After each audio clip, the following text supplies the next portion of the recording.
wa kamba tosha za kuanika nguo wasababisha wanafunzi wa kike kuumiza uga za hosteli zao.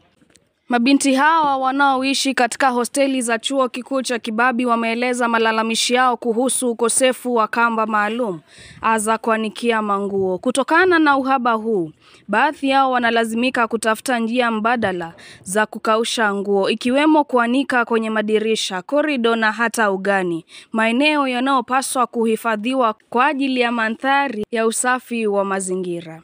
Hosteli ya HB5 na tunaweka kizuizi ni wao pia unapata kuna changamoto tunazozipitia kama kwa hizi manguo zimewekwa karibu na barabara ya kila mtu anapitia hapa. Sasa unapata kuna wizi wingi, unapata mtu anakuja na beba nguo yako ndani nayo.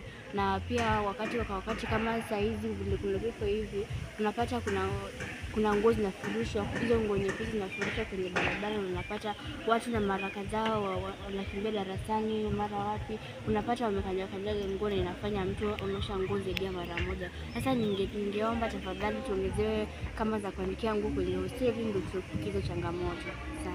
Mabinti hawa wametoa wito wa uongozi wa chuo kikuu cha Kibabii kuzingatia hali ya kuongeza na kuweka kamba za nguo na za kutosha katika hosteli zao. Aidha, wamesema kuwa hatua hiyo itarekebisha usafi, utaratibu na ustawi wa wanafunzi.